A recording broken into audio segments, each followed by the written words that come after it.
when we go to a funeral, most often there's something said about the person, a characteristic that we probably that would be wise for us to emulate, to go along with, maybe a good characteristic, a story that challenges us. So this morning, I thought if we could do that for a person, maybe we should do it for a bird. Now, this is obviously not a real bird, but it's a model that I have, and I thought maybe if I had a real bird, it might be too realistic. But anyway, so I have this bird this morning, and I have a story about him, and then I want to see if we can learn some lessons that keep us safe from the things that happened to him. Now, right outside my back door, I have a little tool shed. The tool shed is right next to the bird feeders, and the tool shed has a big door on. I can't reach across it, and it's higher than my head. And sometimes I leave it hanging open because any man knows that if you take a tool out of your shop, you're going to bring it back sooner or later, so there's no use closing the door in the meantime. But whether they get startled occasionally or one of them wants to take a little jaunt somewhere where they're not used to going, a bird will fly in there. And on the back of my tool shed, I have a window about this big by this big. And for some reason, when a bird gets in there, they are convinced beyond a doubt that window is the way that they can get out. So occasionally I walk in there and there's a bird laying dead in my workshop. And he has flown against that window until he's either injured or he's exhausted, and he'll actually die in there. Because he knows, his little bird brain says the only way out of here is through that window in the back. Now, not all the stories have unhappy endings. I've gone in already and found a bird flopping up against that window, and I've been able to catch him in my hand and take him out and turn him loose into where the freedom really is. And once I couldn't catch him, so I took some cardboard and put it over the window so that exit wasn't available anymore. Seeming exit wasn't available, and eventually he found his way out the big door that he couldn't seem to see in the meantime, before.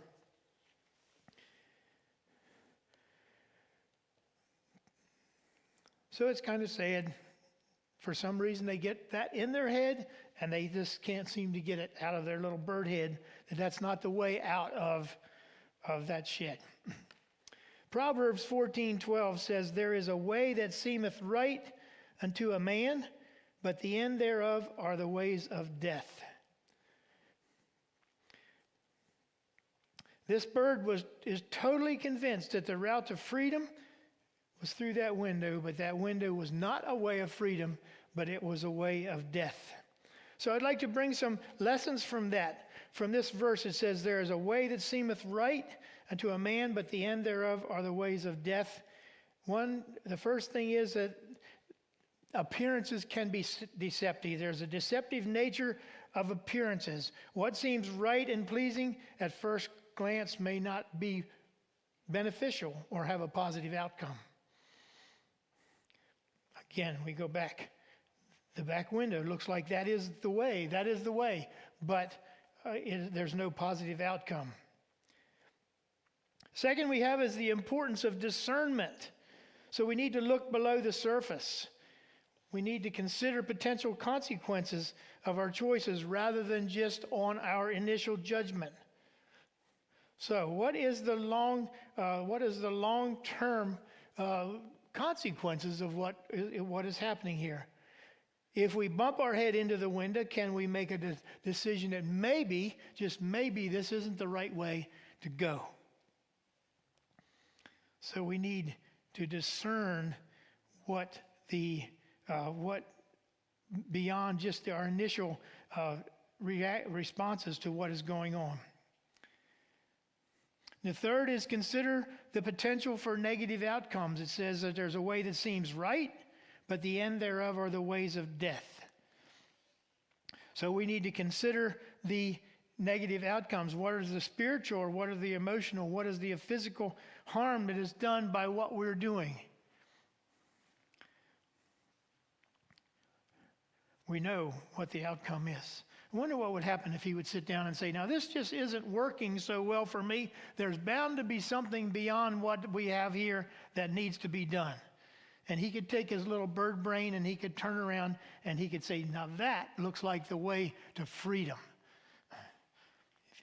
And we need to do that as people. What are we doing, and what are the possible potential outcomes of it?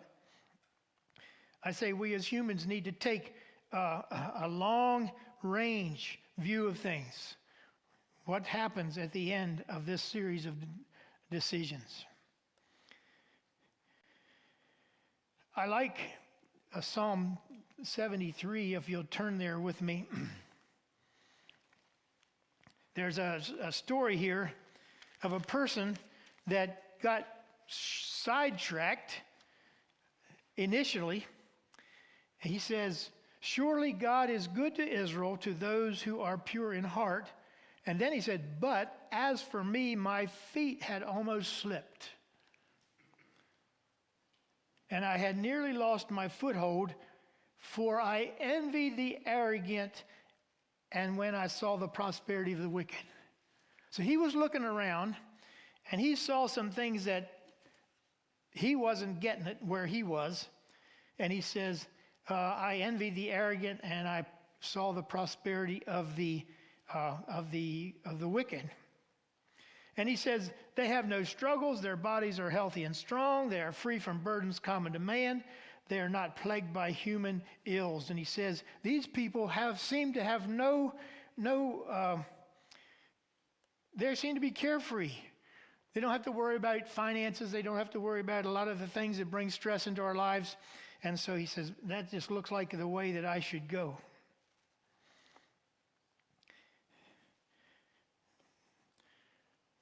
Then it says, in verse 12, it says, the wicked are like this. They are carefree. They increase in wealth. And he says, surely the way that I'm doing, and in vain I have kept my heart pure. There's no purpose for it. In vain I have washed my hands in innocence, and all day long I have been plagued, and I have been punished every morning. So he says, it looks like the way to go is the way they're going. It seems like things are working out better. And then in verse 16, he said, when I tried to understand all this, it was oppressive to me. And then he said, I entered the sanctuary of God. Then I understood their final destiny. You know, there's something that happens here this morning. When we reconnect with God week by week, we begin to get a different viewpoint of how things are outside. Sometimes outside things look very normal, look like the way that we should go. But he said, when I went into the sanctuary of God, I understood their final destiny. And that changed my perspective on all that I have said before. He said, you place them on slippery ground, you cast them down, suddenly they are destroyed, they are swept away by terrors. And he says, the things that I had initially thought were the benefits of being wicked and being apart from God are all of a sudden are gone. In verse 23, he says, well, actually 22, he said, I was senseless and ignorant. I was a brute beast before you. He wasn't thinking right. And then he says, yet I am always with you. You hold me by my right hand. So we have a picture up here of holding by the right hand. Isn't that cute? That's my grandkids. And there they are in the big York River looking at the big world, and they've got that connection together. There's a holding hands is kind of like love. It's protection. It's guidance. It's just a close connection there that says that I'm with you and you're with me, and we're going on together like this. So he says here that God holds my hand. A power, a position of power, a position of love, a position of being guided by someone bigger and stronger and more knowledgeable than me. He said, you guide me with your counsel, and afterward you take me into glory. And then he ends up by saying, but as for me, it is good to be near God. I have made the sovereign Lord my refuge. I will tell of all your deeds. So where does he start out? He starts out envying the wicked. He ends up envying the prosperous. And he thought, my goodness, that's the way that I should be going. And he gets back into his relationship with God and thinking about those things. And he says, you know what? That's kind of dumb. So that's not where I wanted to end up. I think that's a good chapter that illustrates this verse. There is a way that seemeth right unto a man, but the end thereof are the ways of death. And then the verse is an indirect call to seek guidance and wisdom from a higher source of authority. One of our teachers at college told a story about his 2-year-old son had a big brother that had a motorcycle. And this little guy, he was convinced that he needed a motorcycle. Daddy, I have to have a motorcycle. Now, as a wise father, he said, well, we'll go down to the little motorcycle shop and we'll get you a motorcycle, right? As a wise father, he said, look, this is not something you can handle. This is not something that's good for you. And in his wisdom, I guess the child wasn't particularly seeking guidance, but he got it. And his father, who knew the consequences of such a thing, would not give in. So so the verse calls for an indirect call to seek guidance and wisdom from a higher source of authority. And when we get that wisdom, we need to pay attention to what is being said. Who is a spiritual leader? Who is a wise person in our lives that helps us discern the true path?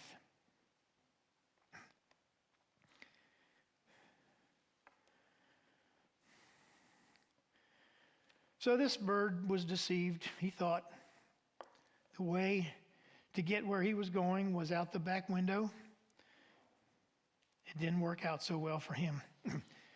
So I'd like to give a couple of definitions of being deceived here, and then I'm going to read some scriptures that refer to that, and I was surprised how many they were. But to be deceived is the intentional misleading of another person, leading them to believe something false or to disbelieve something that is true. Deceive has sort of the word of malicious intent. There's something going on that is evil, that is a deliberate attempt to cause someone to be misled. It's an active, deliberate evil action. And deceitfulness comes in many forms, and we are warned often over the scriptures about things that are deceitful. And the reason it's dangerous is because when we're deceived, we just don't seem to know it. We don't realize what's happening to us until it's too late. All of us have heard stories of people that got scammed. And in fact, on the way to church, there was 2 scams came on our phones. One was a package that I need to give information so that he can get out of the warehouse. Now, they knew where I was because they texted me and got a hold of me, but they didn't know where to deliver my package. I mean, that's kind of... And then Doris got one about some goods that we got from Amazon, and if they weren't right, so you just send the information in and we'll make sure your money gets back in your account, and you can keep the defective stuff. And we know them all. Granddaddy, I'm in jail and I need you to bail me out. Or you have an unpaid parking ticket somewhere. They're all deceiving. We know that, and we have to be continually on our guard against it. Someone trying to deliberately mislead us, and if we're not careful and alert, we fall for them, and it's costly for us and very profitable for somebody else. So Ephesians 5:6 says, do not let anyone deceive you with empty words, because of such thing God's wrath comes on those who are disobedient. So we need to watch out for empty words. Jeremiah says, friends deceives friends, and no one speaks the truth. You live in the midst of deception. In their deceit, they refuse to recognize me, acknowledge me, declares the Lord. And also in Jeremiah, we have this indictment against us human beings. It says, the heart is deceitful above all things and beyond cure, or desperately wicked. Who can understand it? I heard a speaker say once, you know why it's always easy to get a dirty joke? Why you catch on to them almost right away, or something's a little shady? It's because of this, because your heart is set to understand, to hear those kind of things. And understand. Fortunately, there is a solution to that through Jesus Christ, but our heart tends to the evil things. Psalm 5 says, you destroy those who tell lies, the bloodthirsty and deceitful, you, Lord, detest. And also in Psalms, rescue me from those who are deceitful. We need to acknowledge beyond ourselves that we have to have somebody that helps us be alert for what's going on. No one who practices deceit will dwell in my house. And anyone who speaks false, and no one who speaks falsely will stand in my presence. Romans says, I urge you, brothers, to watch out for those who cause divisions and put obstacles in your way, contrary to the teaching you have learned. For such people are not serving Christ, but their own appetites, and by smooth talk and flattery, they deceive the minds of naive people. Proverbs says that the advice of the wicked is deceitful. See that later on this morning. Timothy says evil men and impostors will go from bad to worse, deceiving and being deceived. If it's any consolation, people that are deceivers are not immune from being deceived themselves. And Colossians says, don't be taken captive through hollow and deceptive philosophy. Some things sound very wise and very good. You start taking them apart, going down through them, and we realize that it's not what we want.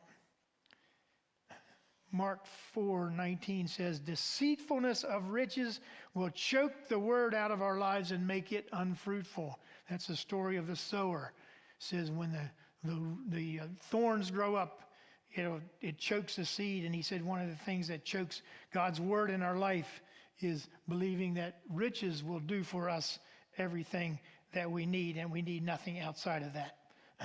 So he says, don't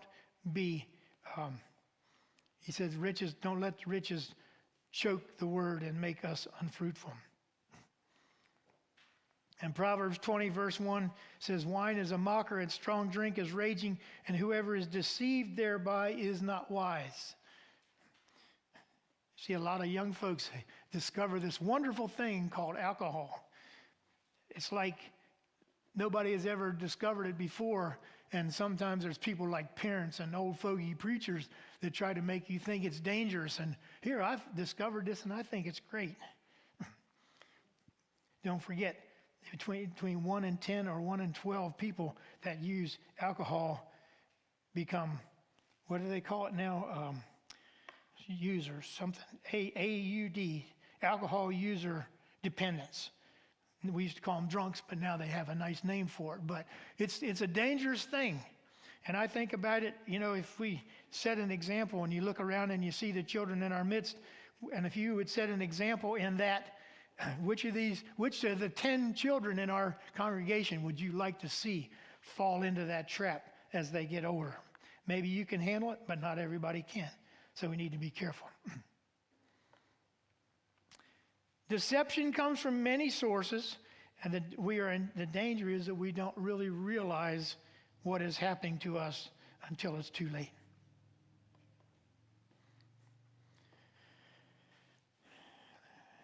Connie read from Genesis this morning. Let's see how deception worked in this case.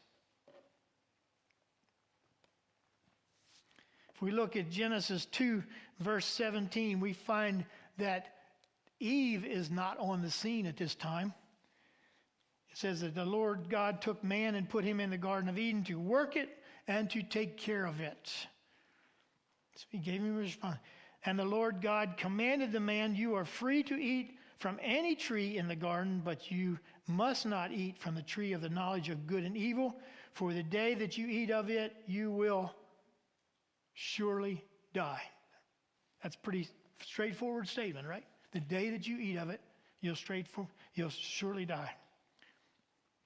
And in chapter 3, we have the serpent. Later on in the Bible, it says that old serpent, the devil.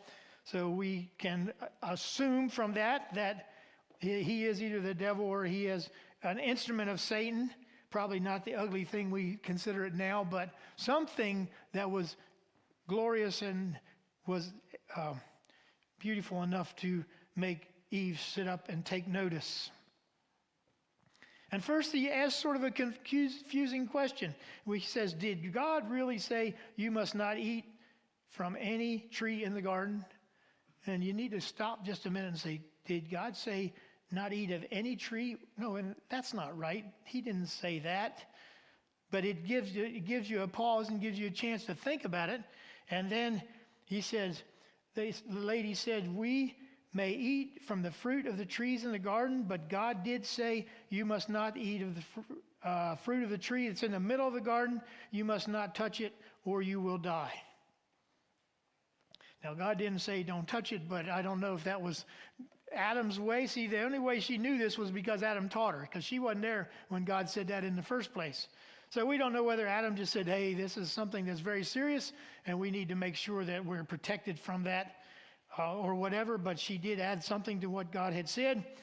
And Satan comes along in verse 4 and said, you will not surely die, which is a direct opposite of what God had told Adam in chapter 17.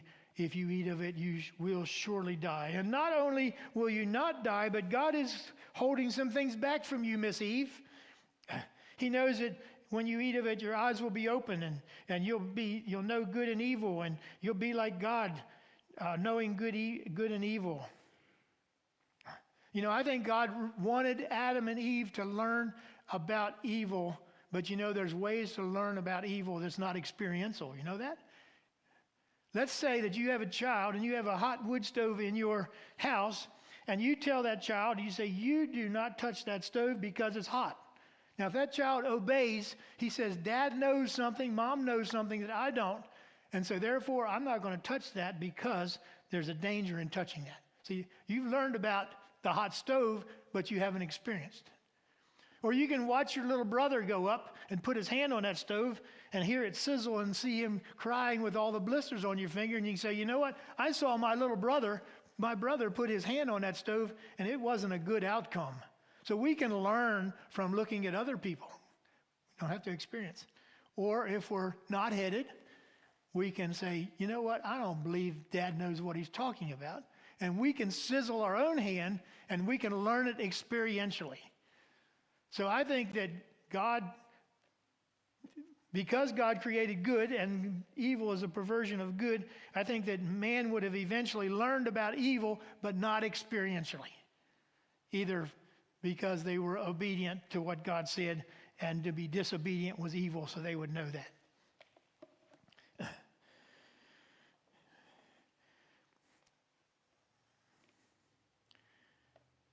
And the woman saw that the tree was good for food and pleasing to the eye and desirable for gaining wisdom. You know what? I don't know where it says that Adam was here. And Adam, I hate when people speculate, but I'm going to do it. Adam should have taken Eve by the hand and said, Eve, this is not something that we want to be part of. And taken her by the hand and pulled her away and said, we need to get away from this tree. It's a temptation to you. Let's go somewhere else. But there was something in it that appealed to Adam as well, and Eve ate. And she also gave to her husband, and he ate. And then the wisdom that they received was that they were shamefully naked. They received wisdom in shame in coming into God's presence. They learned about evil and Adam blaming Eve and Eve blaming the serpent. So there was a lot of things that they learned, but it wasn't exactly what they had in what Satan would have told them that that's what would happen, that those are the things they would learn. In verse 13, God comes and he says, "What have you done?" And she said, "The serpent deceived me and I ate." And I thought about that. Did she say that defiantly? Did she say it repentantly? Was she remorseful when she said this? We don't know, but we know that she knew that she was deceived, whatever being deceived meant at that time. So it says that Adam was not deceived, but that the woman was. And there's two places in the New Testament that refers to this. And maybe some would say, well, that's just what some man decided later on to say. But Eve herself recognized that she had been deceived. And in 1 Timothy 2:11, let's see.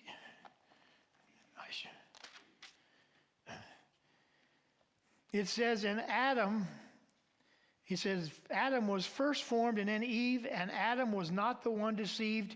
It was the woman who was deceived and became a sinner. Just a little side note, if Eve was the one that was deceived and became a sinner, why did death come through Adam? There was something in the way that he sinned that God held him responsible for what had gone on. And he was the one then that says in Adam all die. And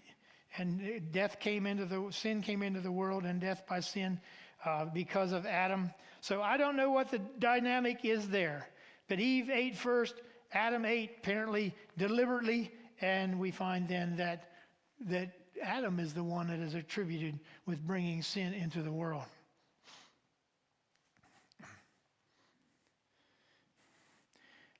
Paul said when he's talking to one of his churches, he said, "But I am afraid that just as Eve was deceived by the serpent's cunning, your minds may somehow be led astray from your sincere and pure devotion to Christ." So it's one of the warnings is when we have a sincere and pure devotion to Christ, what comes in and begins to hinder that?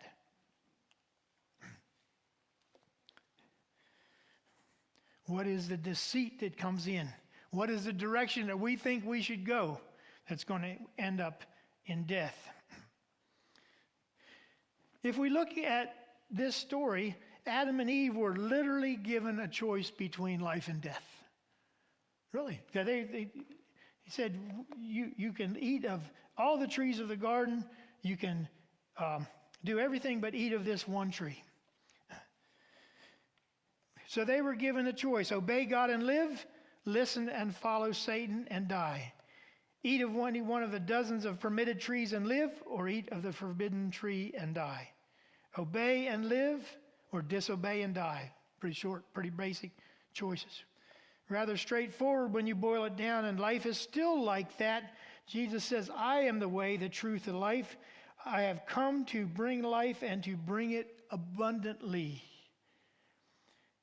And yet history is full of stories of those who followed the one that Jesus said came to kill and steal and destroy. And from the beginning it was so. And in the garden, innocence was stolen. Trust was destroyed. Shame was discovered. Fellowship was lost. And the peace of the garden was shattered. And inevitably death came, and it's a pattern that endures to this day. And we still have a choice. It seems like it should be a no-brainer to choose life, but the world around us continues to deceive and to promise far beyond what it can deliver.